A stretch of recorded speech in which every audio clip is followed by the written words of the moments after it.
मासिक व्यय का अनुपात 4:3 है, यदि उनमें से प्रत्येक 200 रुपए मासिक बचत करता हो तो प्रत्येक की मासिक आय ज्ञात कीजिए। तो सबसे पहले हम मान लेते हैं कि माना ए की मासिक आय बराबर 9x रुपए। माना ए की मासिक आय बराबर 9x रुपए और बी की मासिक आय बराबर 7x रुपए। यानी एक जो रुपए कमाता है वो 9x रुपए कमाता है, मासिक आय है, और बी की मासिक आय 7x रुपए है। और एक की मासिक व्यय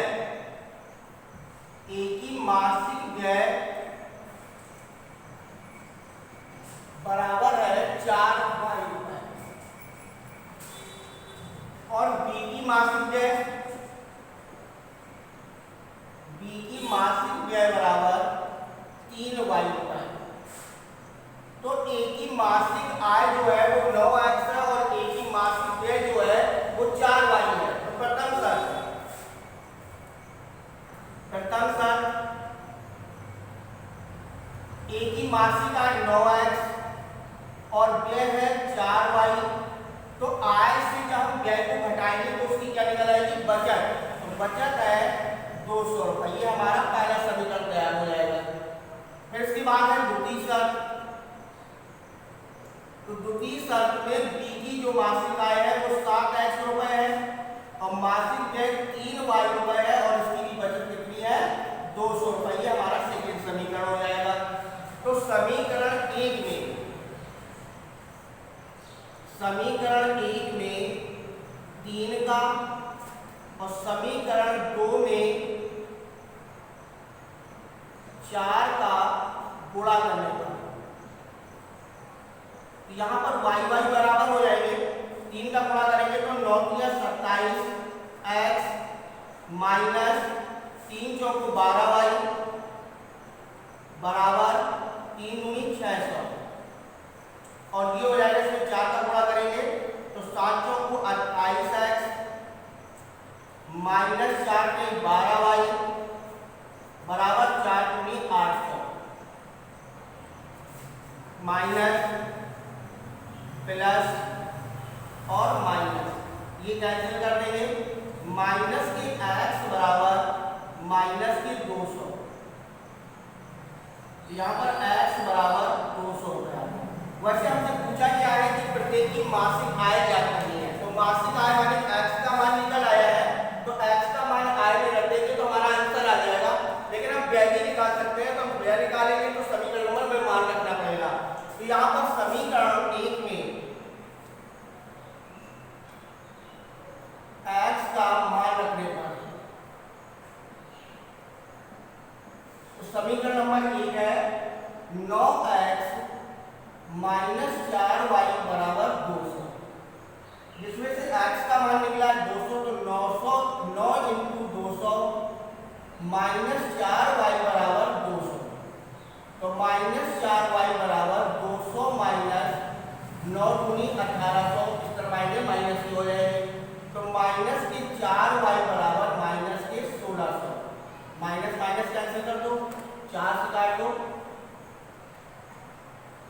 ये आ जाएगा 4 को 16। तो y बराबर आ जाएगा 400। तो देखिए x का मान निकला 200 और y का मान निकला 400। तो एक ही मासिक आय 9x है। 9 × 200 बराबर आ जाएगा 9 × 1800 रुपए। और b की मासिक आय 7x है। तो 7 × 200 बराबर 7 × 1400। ये तो दोनों की मासिक आय निकल आई। अगर हम व्यय निकालें तो a की मासिक व्यय बराबर 4x 4 × 400 बराबर 1600 और b की मासिक व्यय मासिक व्यय बराबर 3x, 3 इंटू 400 बराबर 3 चौको 1200 रुपए। अब कह रहा था कि प्रत्येक की बचत 200 है। अगर एक 1800 रुपए कमाता है उसमें से 1600 रुपए खर्च कर लेता है तो यहाँ पर 200 रुपए बचा। बी जो है वो 1400 रुपए कमाता है और 1200 खर्च कर लेता है तो इसकी भी बचत कितनी है 200 रुपए। तो प्रत्येक की बचत 200 रुपए है।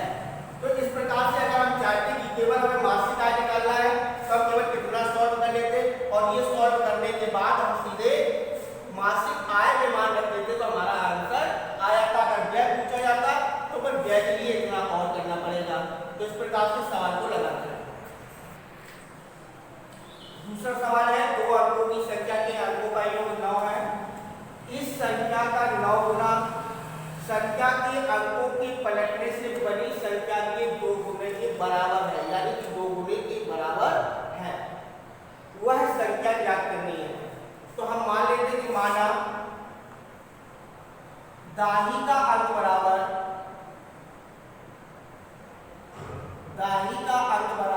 x और इकाई का अंक बराबर y। माना दाही का अंक बराबर x और इकाई का अंक बराबर y। तो संख्या बराबर 10x प्लस y। अब ये सोच में आ रहा होगा कि ये 10x आए कैसे। तो जैसे मान लो आपके पास कोई भी संख्या लिखी है 87, 87 में 7 जो है वो इकाई का अंक है और 8 जो है वो दाही का अंक है। अगर हम दाही के अंक में 10 का गुणा करके प्लस इकाई का अंक जोड़ दें तो हमारी संख्या तैयार हो जाएगी, क्योंकि 10 अट्ठे 80 प्लस 7 बराबर 87। तो हमेशा दाई के अंक में 10 का गुणा करके अगर इकाई का अंक जोड़ते तो हमारी संख्या तैयार हो जाती है। तो इसी प्रकार से हमने दाई के अंक में 10 का गुणा करके प्लस इकाई के अंक को जोड़ दिया तो ये संख्या हो गई और ये संख्या के अंक हो गए। अंक कौन कौन से हैं? दाई का अंक है x और इकाई का अंक है y और संख्या हो गई 10x प्लस y। अब कह रहा है कि दो अंकों की संख्या के अंकों का योग 9 है। दो अंकों की संख्या के अंकों का योग, तो यहाँ पर प्रथम शर्त है दो अंकों की संख्या x प्लस y के अंक है तो अंकों का योग बराबर 9 है। ये हमारा पहला समीकरण हो गया। फिर इसके बाद दूसरी शर्त में क्या रहा है? दूसरी शर्त में संख्या जो है वो 10x प्लस y है। कह रहा है कि इस संख्या का 9 गुना, इस संख्या का 9 गुना जो संख्या है और संख्या के क्रम को पलट दिया जाए तो क्रम कितने पलटने? अंकों के क्रम पलटने हैं। तो ये हो जाएगा 10y प्लस x। इस संख्या के 2 गुने के बराबर है। ठीक है, तो संख्या जो है वो संख्या का 9 गुना और संख्या के क्रम को पलट दें तो पलटी हुई संख्या के 2 गुने के बराबर है। तो यहाँ पर गुणा कर देंगे 9 का 90x प्लस 9y बराबर 20y प्लस 2x। पक्षांतर कर लेंगे 90x minus 2x plus 9y minus 20y बराबर 0। तो यहाँ पर बचेगा 88x माइनस 11y बराबर 0। इसमें 11 का भाग जा रहा है तो यहाँ पर 11 भाग में 11 88 8x माइनस 11 बराबर 0 में 11 का भाग देंगे तो 0 आ जाएगा। ये हमारा सेकंड समीकरण हो जाएगा। तो समीकरण 1 व 2 से, समीकरण 1 व 2 से तो पहला समीकरण है x प्लस y बराबर 9 और दूसरा समीकरण है 8x माइनस y बराबर 0। ये प्लस माइनस कैंसिल हो जाएंगे। 8 और कितने हो गए? 9x बराबर 9 तो x बराबर आ जाएगा 9/9 तो x बराबर 1। समीकरण नंबर 1 में x का मान रखने पर, तो समीकरण नंबर 1 में x का मान रख देंगे तो x प्लस y बराबर 9। यहाँ पर आ जाएगा 1 प्लस y बराबर 9 तो y बराबर 9 माइनस 1 तो y बराबर आ जाएगा 8। तो यहाँ पर y बराबर 8 आ गया, x बराबर 1 आ गया। संख्या हमारी क्या थी? संख्या की 10 ये हो जाएगा 10 इंटू 1 प्लस 8, तो 10 एकम 10 प्लस 8 बराबर हो जाएंगे 18। अब यहाँ पर देखना है कि सवाल सही है या गलत है। तो पहली शर्त उसने रखी थी कि दो अंकों की संख्या के अंकों का योग 9 है, तो 1 और 8 9 हो गए, अंकों का योग 9 हो गया। फिर कह रहा है संख्या, तो 18 का 9 गुना कर दो, संख्या का क्रम पढ़ लोगे तो हो जाएगा 81, 81 का दुगना कर दो, तो 18 नविया 9 72 और 9 एकम 9 और 9 और 7 हो जाएंगे 16 162 और 81 गुनी 162 दोनों पक्ष बराबर हो गए। एक पुस्तक विक्रेता ने अपनी पुस्तक 24 रुपए में बेच करके उतने ही प्रतिशत का लाभ उठाता है जितना कि पुस्तक का क्रय मूल्य है। देखिए एक पुस्तक जो विक्रेता ने 24 रुपए में पुस्तक को बेचा है और बेचने पर उसको कितना लाभ हुआ है जितना कि पुस्तक का क्रय मूल्य है, उतने प्रतिशत का लाभ हुआ है। तो कह रहा है कि पुस्तक का क्रय मूल्य ज्ञात कीजिए। तो देखिए यहाँ पर विक्रय मूल्य दिया गया है, हमें क्रय मूल्य ज्ञात करना है। तो हम मान लेते हैं कि माना पुस्तक का क्रय मूल्य बराबर x रुपए, माना पुस्तक का क्रय मूल्य बराबर x रुपए। अब देखिए x रुपए की तो पुस्तक है लेकिन उसमें लाभ कितना है, क्योंकि x उतने ही परसेंट का लाभ है जितना कि पुस्तक का क्रय मूल्य है, तो यहाँ पर लाभ हो जाएगा पुस्तक का लाभ बराबर x परसेंट का लाभ लेता है, ठीक है, उतने ही प्रतिशत का लाभ ले रहा है जितने पुस्तक का क्रय मूल्य है। तो माना पुस्तक का क्रय मूल्य बराबर x रुपए और लाभ बराबर x%, यहाँ पर हो जाएगा x का x% लाभ, तो x इंटू x बटे 100 बराबर आ जाएगा x स्क्वायर बटे 100 रुपए का लाभ। अब पुस्तक थी कितने रुपए की, x रुपए की पुस्तक थी, उसमें कितने रुपए उसने लाभ लिया, x स्क्वायर बटे 100 रुपए का लाभ लिया। तो यहाँ पर फार्मूला बन जाएगा कि क्रय मूल्य प्लस लाभ बराबर विक्रय मूल्य के, क्रय मूल्य प्लस लाभ बराबर विक्रय मूल्य। क्रय मूल्य हमारा है x, लाभ हुआ है x स्क्वायर बटे 100 का बराबर विक्रय मूल्य है 24 रुपए। 100 एलसीएम ले लेंगे तो 100x प्लस x स्क्वायर बराबर 24, तो यह गुणा कर लेंगे तो यहाँ पर आ जाएगा x स्क्वायर प्लस 100x बराबर हो जाएगा 2400, तो x square plus 100x minus 2400 बराबर 0।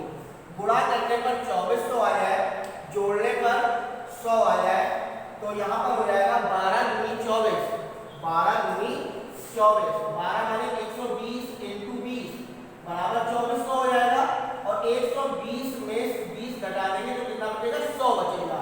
तो यहाँ पर x square plus 120x minus 20x minus 2400 बराबर 0, x कॉमन ले लिया तो x प्लस 120 माइनस से 20 कॉमन ले लिया तो x प्लस 120 बराबर 0, तो x प्लस 120 एक ब्रैकेट में आ जाएगा, दूसरे में x माइनस 20 बराबर 0, तो x प्लस 120 बराबर 0, तो x बराबर माइनस के 120 और x माइनस 20 बराबर 0, तो x बराबर 20।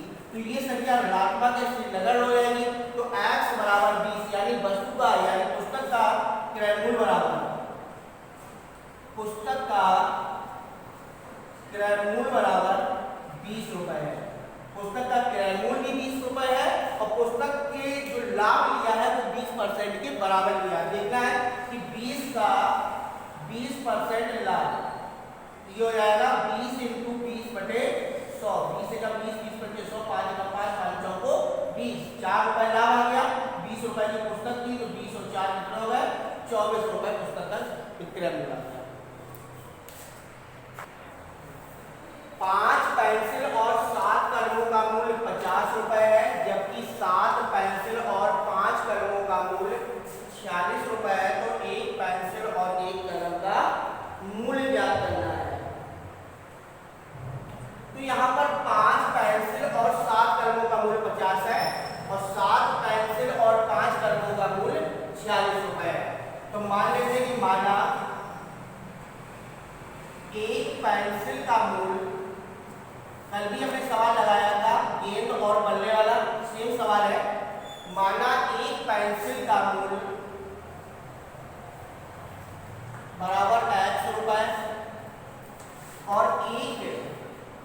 कलम का मूल्य बराबर y रुपए। तो एक पेंसिल का मूल्य x रुपए और एक कलम का मूल्य y रुपए है। तो इस प्रकार से तुम्हारे पास कितनी पेंसिलें हैं? 5 पेंसिल हैं। तो प्रथम शर्त, तो एक पेंसिल का मूल्य x, तो 5 पेंसिल का मूल्य 5x रुपए और एक कलम का मूल्य y रुपए, तो 7 कलमों का मूल्य 7y रुपए और इन दोनों का टोटल योग जो है वो 50 रुपए के बराबर है। ये हमारी पहली शर्त हो गई। फिर इसके बाद द्वितीय शर्त में कह रहा है कि 7 पेंसिल तो 7x रुपए की और 5 कलम 5y रुपए की बराबर हो जाएगा 46 रुपए। ये हमारा सेकंड समीकरण हो जाएगा। तो समीकरण 1 में 7 का और समीकरण 2 में 5 का गुणा करने पर, तो समीकरण नंबर 1 में हम 7 का गुणा करेंगे तो ये हो जाएगा 7 गुना 35x प्लस 7 सत्ते 49y बराबर 7 गुना 35 350 और इसमें 5 का गुणा करेंगे तो 65 35x प्लस 55 25y बराबर 5 छक्का 30 और 5 जो को 20 3 23 माइनस माइनस माइनस ये कैंसिल हो जाएंगे। यहाँ पर आ जाएगा 4 और 2 24y बराबर 0 2 1 120 तो y बराबर 120 बटे 24 तो y बराबर आ जाएगा 24 पंचे 120। तो समीकरण नंबर 1 में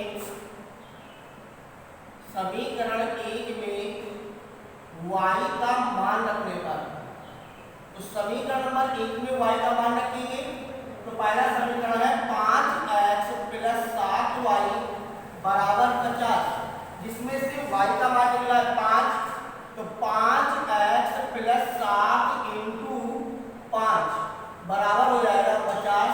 तो 5x 7 गुना 35 35 को उसमें ले जाएंगे तो माइनस के हो जाएंगे तो ये हो जाएगा 50 माइनस 35 तो 5x बराबर आ जाएगा 15 तो x बराबर 15 बटे 5 x बराबर आ जाएगा 3। तो एक पेंसिल का मूल्य बराबर 3 रुपए और एक कलम का मूल्य बराबर 5 रुपए। अब ये देखना है सवाल सही है गलत है।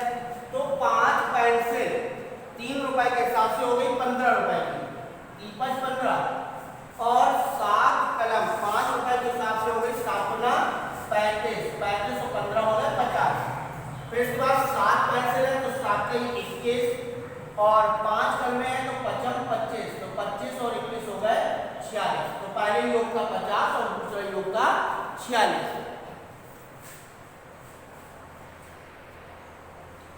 एक व्यक्ति कुछ मासिक वेतन पर नौकरी शुरू करता है। प्रत्येक वर्ष उसके वेतन में एक नियत वृद्धि होती है। यदि नौकरी के 4 वर्ष बाद उसका वेतन 2200 रुपए और 15 वर्ष बाद उसका वेतन 2750 रुपए हो तो प्रारंभ में उसका वेतन कितना था और उसकी वार्षिक वृद्धि क्या थी। तो हम मान लेंगे कि माना व्यक्ति का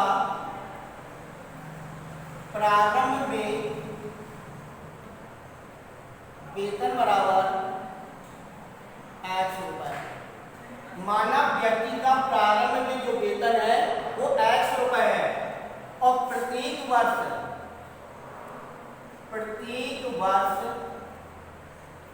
वेतन में वृद्धि बराबर y रुपए। तो प्रारंभ में उसको x रुपए वेतन मिल रहा था लेकिन प्रत्येक वर्ष उसके वेतन में कितने की वृद्धि हो जाती है y रुपए की वृद्धि हो जाती है। तो सबसे पहले प्रथम शर्त में कह रहा है कि उसका जो प्रारंभिक वेतन है वो x रुपए है और एक वर्ष में y रुपए की वृद्धि होती है तो 4 वर्ष में 4y रुपए की वृद्धि हो जाएगी। तो 4y की वृद्धि होने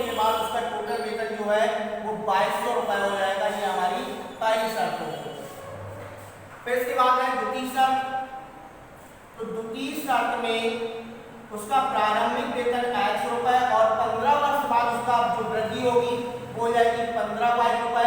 अब उसका वेतन हो जाएगा 2750 रुपए। ये हमारा सेकंड समीकरण हो जाएगा। तो ये प्रारंभिक वेतन हो गया, ये 4 वर्ष में वृद्धि होगी, वृद्धि और प्रारंभिक वेतन मिलाकर के हो गया 2200। ये प्रारंभिक वेतन हो गया, ये 15 वर्ष में वृद्धि होगी, ये टोटल मिलाकर के ये हो गया। और समीकरण नंबर 1 और 2 को हल कर लेंगे। तो समीकरण नंबर 1 व 2 से तो पहला समीकरण है x प्लस 4y बराबर 2200 और दूसरा समीकरण है x प्लस 15y बराबर 2750। माइनस माइनस माइनस ये कैंसिल हो जाएगा। तो माइनस के 11y बराबर माइनस के 550।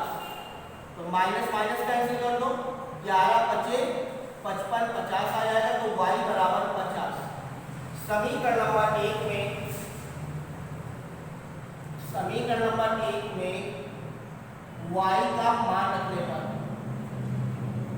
तो पहला समीकरण था x प्लस 4y बराबर 2200।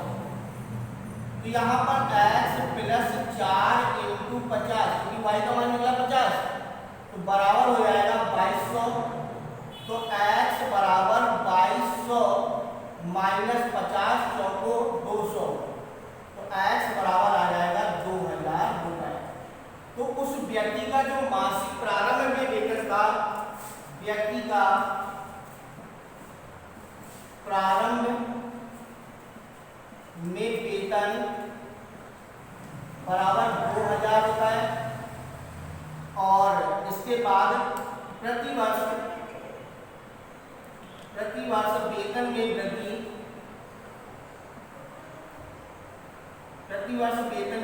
बराबर 50 रुपए। तो यानी कि उसने प्रारंभ में वेतन उसको कितना शुरू हुआ 2000 रुपए और प्रति वर्ष उसे 50 रुपए की वृद्धि होती रही। तो 50 रुपए के हिसाब से एक वर्ष में 50 तो 4 वर्ष में 200 रुपए तो टोटल हो जाएगा 2200 रुपए। फिर 15 वर्ष में 750 रुपए यानी 750, 2000 में 750 जोड़ने के लिए हो जाएगा 2750 रुपए।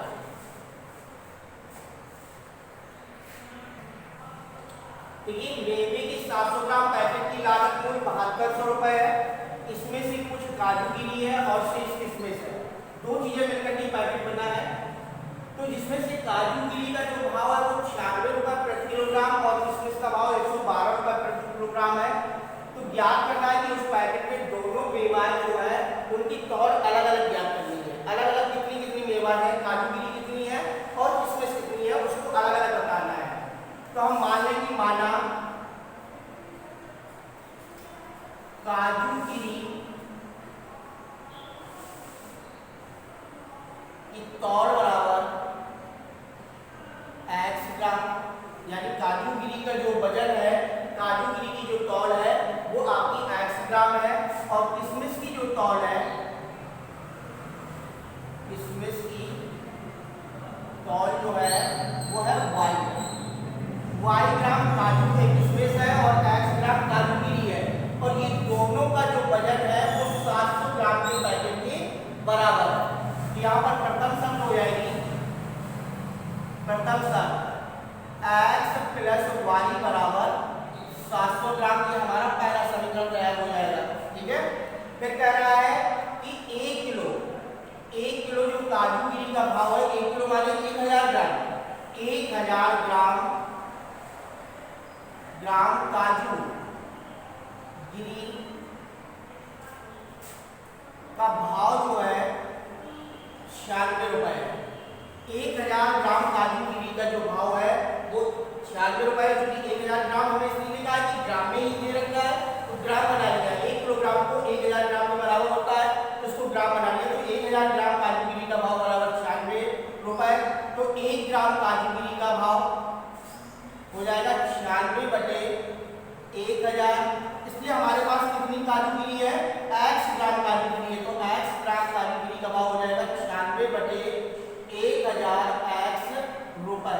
ये काजूगिरी का रुपए निकल आया कि कितने रुपए की काजूगिरी है, x ग्राम। इसी प्रकार से हम निकालेंगे 1000 ग्राम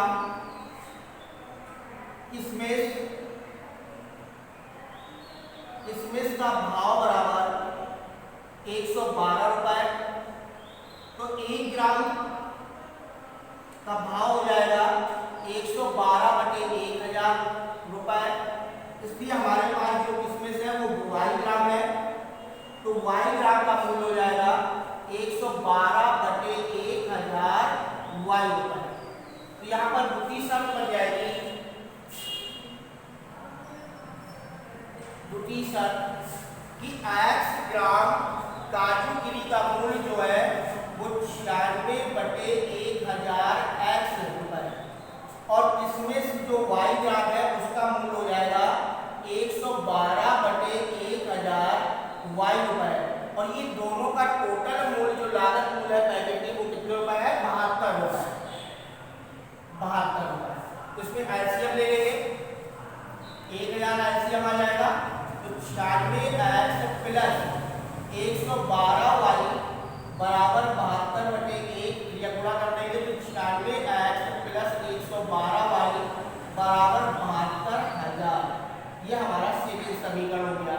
तो समीकरण पहला है x प्लस y बराबर 700 और दूसरा समीकरण बना 96x प्लस 112y बराबर 72,000। ये हमारा सीधे समीकरण हो गया। तो समीकरण नंबर 1 में चाहे 96 का गुणा कर दो चाहे 112 का गुणा कर दो। तो समीकरण नंबर 1 में 96 का गुणा करने का, तो पहले समीकरण में 96 का गुणा करेंगे तो 96x प्लस 96y बराबर 0 0। 96 का गुणा हम 7 से करेंगे तो 7 6 42 की 2 हासिल 4 और 7 में 63 और 63 और 4 हो जाएंगे 67। और दूसरा समीकरण है 96x प्लस 112y बराबर 72,000 माइनस माइनस माइनस, ये कैंसिल कर लो।